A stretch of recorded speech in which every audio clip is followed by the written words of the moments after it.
Une personne ressource sur ce plateau de Simi News, essentiellement dans Info Culture, Jean-Claude Mingashanga. Bonjour. Bonjour madame. Bienvenue. Merci. Je rappelle que vous êtes opérateur culturel, c'est ça votre parcours. Est-ce que vous avez fait des études similaires à ce domaine? Bon, disons, dans mon cursus universitaire, j'ai fait l'économie à l'UPC. Oui. J'ai fini depuis 96, excusez-moi, depuis 97.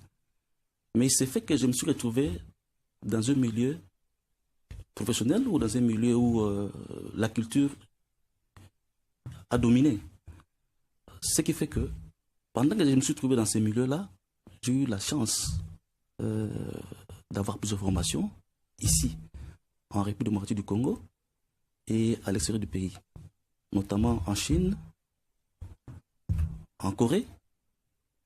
Je suis passé aussi en France, dans plusieurs ateliers de l'UNESCO. Ce qui fait que, par rapport à mon cursus universitaire, où je suis, comme j'ai dit, je suis économiste, Oui. j'essaie un peu de mettre les deux, et les finances et la culture. Puisque, comme vous le savez, ici au monde, aucune organisation ne peut jamais fonctionner sans les finances, sans les lois ou sans le droit. Ce qui fait que partout où vous pouvez partir, les finances vont vous suivre et le droit va vous suivre. Donc ce qui fait qu'il y a une symbiose entre les finances et la formation de la culture que j'ai reçue ici, à l'espace Kenaton, le paix à son âme, M. Badi Banganemouine, qui était le président ou le responsable de ce centre, qui nous a formés. Et dans ce centre, il y avait plusieurs professeurs de l'INA et de l'IFASIC. Et qu'est-ce qui justifie cette reconversion? C'est le goût? Vous avez toujours eu le goût de la culture? Vous avez toujours eu un penchant pour la culture ou comment? Effectivement, depuis mon jeune âge, j'ai ce goût-là de la culture puisque je voyais mon père, qui est militaire, qui aimait l'art. Je vois chaque fois exposer les œuvres d'art au mur, dans un coin de notre maison. Et ensuite, il aimait beaucoup la musique. Bien que lui-même ne savait pas danser, il ne savait pas chanter, mais je voyais en lui le goût de la musique. Ce qui fait que même la musique, j'adore. J'ai essayé d'apprécier le meilleur titre. À part ça, vous savez, la culture nous rattrape toujours. Même Bien si sûr. vous ne voulez pas parler de la culture, l'homme d'abord est culturel. Bien C'est l'homme entendu. qui est l'alpha et l'oméga de la culture. Pourquoi je dis ça? Parce que toutes les infrastructures culturelles, tout ce qui est fait à la culture, c'est l'homme qui le fait. Il est fait pour qui? Pour l'homme, pour la consommation de l'homme. Voilà. Même la Bible, Oui. je peux préférer le dire, à part le fait que la Bible soit un livre de foi, un livre de vie, c'est un livre culturel. Parce qu'on raconte l'histoire des Oui. peuples, Oui.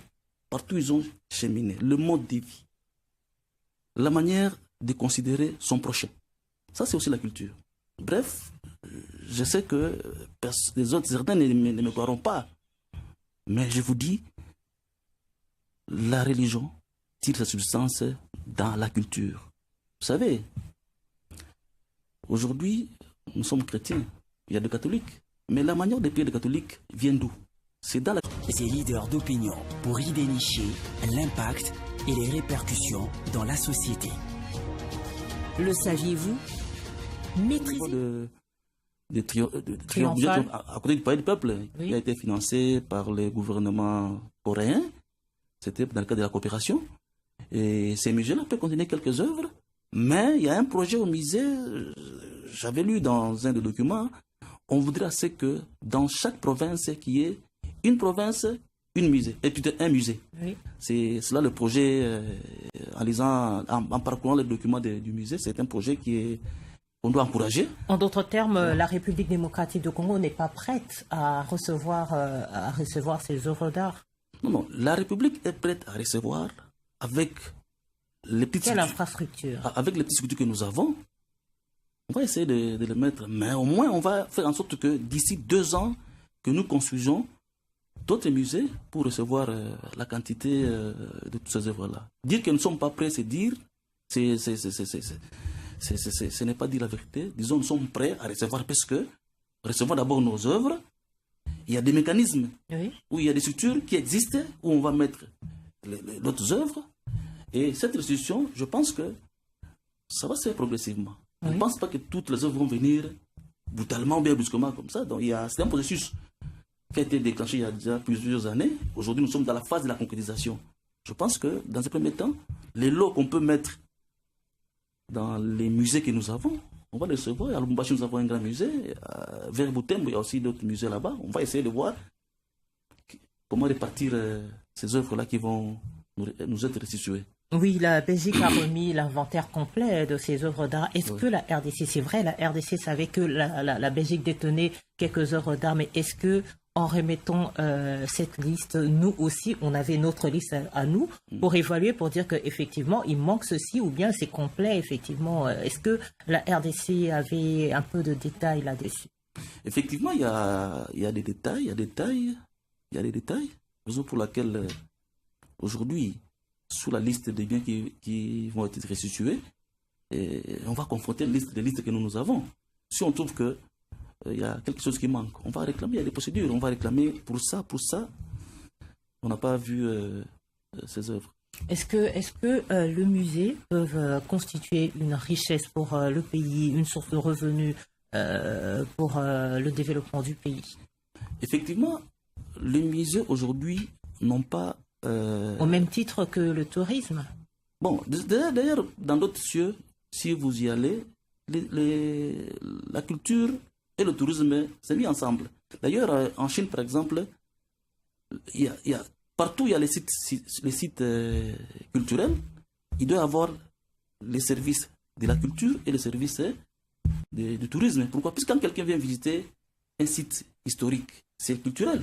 Oui. Mais quand quelqu'un vient les visiter, c'est pour des fins du tourisme. Oui. Alors, toutes les recettes qui sont collectées sont réparties. Non seulement réparties, mais ça permet de remplir les deux fonctions à la fois, la fonction culturelle et la fonction touristique. Donc, aujourd'hui, le musée que nous avons peut générer beaucoup de recettes.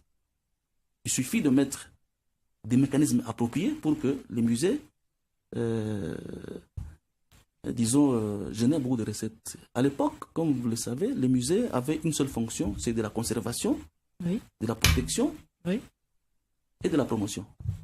Mais à côté de ces trois attributions, il y a moyen qu'on puisse rendre ces fonctions-là, ces attributions génératrices de recettes. Par exemple, pour la promotion. On peut organiser des journées portes ouvertes des musées, comme dernièrement, nous salué, il y a eu des journées portes ouvertes à l'attention ou bien au profit des jeunes ou des écoles. Bien sûr. Il y a eu des jeunes qui ont visité. Et en visitant, ces enfants ont été informés de l'histoire du pays. Mais il y a eu des droits d'entrée. Avec ces droits d'entrée, ça permet de générer quelques recettes sur le fonctionnement des musées. Et à part ça, le musée a des multitudes d'œuvres originelles, disons, des marques originales plutôt, s'il faut le dire. Oui. Mais on peut faire, qu'est-ce qu'on peut faire? On peut prendre ces œuvres-là, on multiplie les copies. Oui. Les copies qu'on peut vendre au public pour avoir des objets souvenirs à la maison, ou bien ceux qui voyagent peuvent le prendre et puis le ramener à l'extérieur. C'est-à-dire quoi? Le fait d'avoir des œuvres d'art, c'est-à-dire que vous avez des œuvres d'art historiques qui ont marqué l'histoire, qui ont une certaine valeur culturelle, vous pouvez les reproduire en série de manière à ce que vous puissiez les vendre et les recettes que vous allez avoir, ça permettra que le musée puisse avoir des recettes et aussi l'État puisse avoir des recettes. Est-ce qu'on peut savoir la procédure, comment vous procédez dès que vous réceptionnez, lorsqu'un musée reçoit des œuvres d'art, comment vous vous basez sur quoi pour les classer, la classification, comment ça se fait, comment est-ce que vous placez l'identification? Bon, cette question-là, normalement, vous deviez la poser aux gens qui travaillent au musée, mais je vais quand même essayer de répondre, parce que moi, je travaille au musée, comme je dis, je suis opérateur culturel. Vous savez, il y a plusieurs critères pour la classification des objets d'art. Il y a d'abord la matière. avec laquelle on a fabriqué, on a sculpté. Il y a l'année de sa création. Et aussi par rapport à la valeur que cette œuvre-là peut détenir. Ça peut être une œuvre religieuse, ça peut être une œuvre historique par rapport à l'histoire d'un peuple ou bien d'une tribu ou d'un royaume. Comme chez moi, par exemple, moi je suis le Mweka. Oui. Peut-être que c'est l'une des raisons que je sois aussi attiré par là. Je suis de Mweka et nous avons à côté le royaume Kuba, un royaume qui a l'histoire, qui a son histoire à travers le monde, qui a traversé plusieurs siècles. Alors il y a des œuvres, il y a même la cour royale. Cette cour-là, c'est un patrimoine. Cette cour-là ne date pas d'aujourd'hui, il y a peut-être 3 siècles. C'est un cours qui doit, c'est la cour qui doit être valorisée. Voilà, et la rumba congolaise dans tout ça? Bon, la rumba congolaise, comme vous le savez, d'abord parlons un peu de l'origine de la rumba, un peu là. Certains disent que la rumba est venue de la RDC à travers, c'est-à-dire vers l'ouest. À l'époque où on a exporté les esclaves vers le Cuba, vers l'Amérique, certains sont allés avec cet art, sont allés avec ce patrimoine. Ce qui fait que la rumba aujourd'hui, se partage. C'est-à-dire que l'origine de la rumba est à la fois congolaise et cubaine. Oui.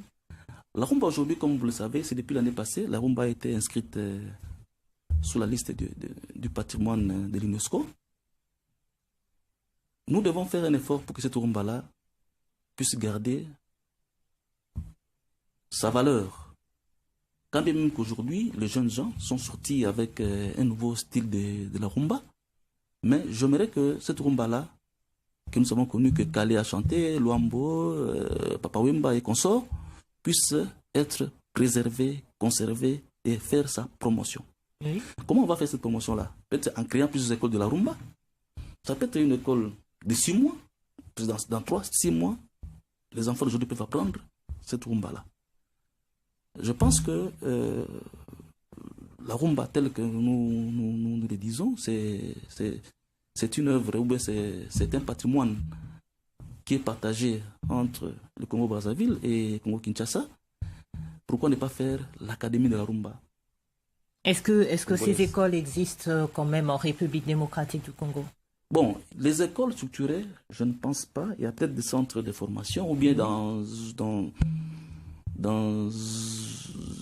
un autre cursus où la rumba intervient comme une branche, oui. Mais une formation de la rumba comme une université de la rumba ou bien un centre de formation de la rumba, en tout cas, je ne vois pas par rapport à c'est-à-dire qu'une formation du format graduat ou licence, en tout cas, ça, jusque-là, à ma connaissance, je ne sais pas. Peut-être qu'il y a des centres de formation de la rumba. Oui. À l'époque, il y a un ancien musicien, Marai qui avait un centre de la rumba. Il y a aussi un guitariste des Aïko à l'époque. Qui aujourd'hui, le centre qui n'existe plus aujourd'hui. Qui n'existe plus aujourd'hui. Il y a aussi maintenant qui avait un centre sur la formation de la rumba vers Mongafula.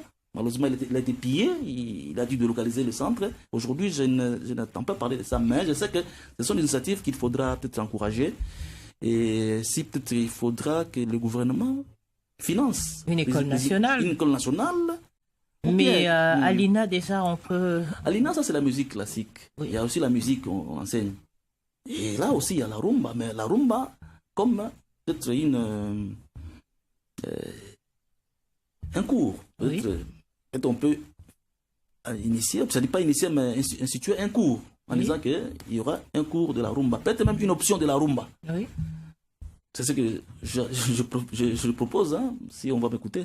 Et oui, vous dites qu'on doit conserver cette rumba pour garder fidèlement un peu ce que jouait Grand Calais et les autres. Mais comment le faire? Ça sera sur base, vous proposez que ce soit sur base d'une partition?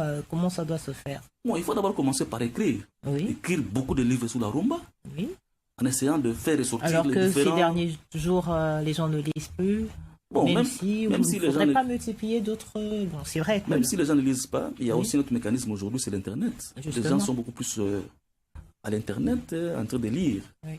En écrivant, on peut balancer les livres virtuels, les gens peuvent lire. Et aussi, encourager les gens qui ont des centres de formation de Rumba, comme moi, j'ai un centre vers Mpassa là-bas, Oui. qui va commencer à encadrer les jeunes gens sur les métiers de la culture, les métiers de l'art. Et parmi ces métiers, nous avons aussi la formation sur la rumba. Parce qu'aujourd'hui, nous savons qu'il y a beaucoup de jeunes gens qui sont musiciens.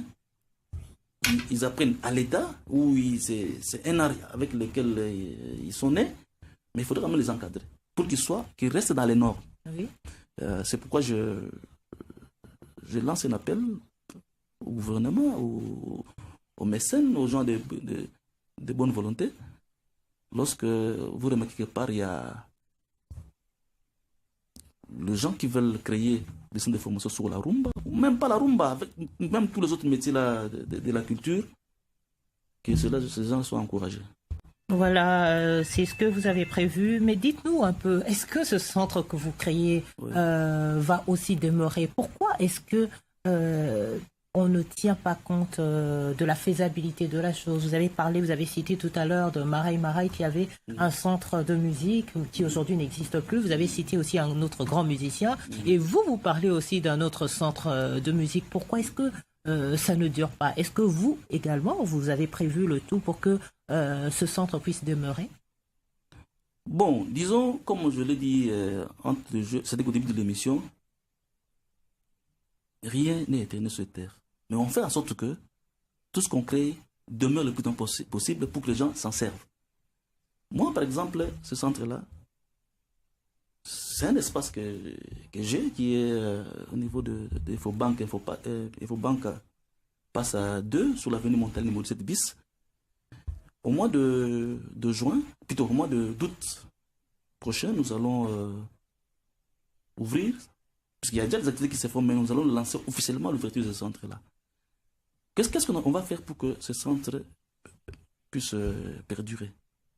Nous allons faire en sorte que nous ayons des partenaires nationaux et étrangers. Puisqu'il y a des gens qui sont prêts pour financer. Le financement, ce n'est pas seulement avec le moyen, avec les capitaux, mais aussi les idées. Vous savez, si on vous amène des très bonnes idées et vous êtes sérieux, je pense que ce centre-là peut aller très loin. Oui, puisque nous parlons politique de conservation d'œuvres d'art, la jeunesse congolaise est aussi concernée, la jeunesse, toutes les personnes qui nous suivent en ce moment. Pardon, nous savons que aujourd'hui la jeunesse congolaise est en perte de modèle. Comment est-ce qu'on peut faire pour intégrer ces jeunes à adhérer, à aimer la culture, à se l'approprier et à conserver, parce que c'est comme de l'histoire qui sera transmise de bouche à oreille. Alors, j'aimerais d'abord revenir pour dire que notre Constitution, en son article 46, je crois, alinéa 4, demande à l'État de protéger le patrimoine. C'est-à-dire que la première, c'est la personne qui est chargée de protéger le patrimoine reste l'État congolais. Ça, c'est d'abord. Deuxième chose, c'est tout le monde. Vous devez savoir que l'œuvre d'art ou le patrimoine a de la valeur. C'est un élément qui permet d'identifier un peuple. C'est un élément qui permet un élément de cohésion entre les peuples. Oui. Alors, ce qui fait que notre pays, ou nous, en tant qu'opérateur culturel, nous avons la charge de faire la promotion de notre culture. La promotion peut se faire au sein de la jeunesse, ou bien à travers les émissions, en créant des ateliers, des journées portes ouvertes, des journées de masques, des journées de la danse, et aussi il faut aussi aller vers les écoles. Même les écoles qui ne forment pas les gens sur l'art ou la culture, mais organiser des séminaires ou bien des journées de la culture. Chaque année, par exemple, on instaure la journée de la culture congolaise. Cette journée-là, à travers toutes les écoles de la RDC, de l'université et... Ça doit être inclus au programme scolaire. Effectivement. Programme national. Bon, disons, dans le programme national, il y a aussi des activités culturelles.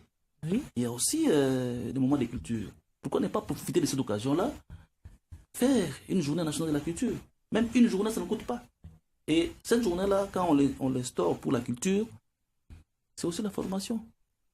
Rien ne paie, on ne paie rien. On ne paie rien. Ça nous permet de léguer à la jeunesse notre culture, notre savoir-faire, notre passé, et pour que nous puissions bien nous projeter dans l'avenir. Est-ce que vous pensez que la République démocratique du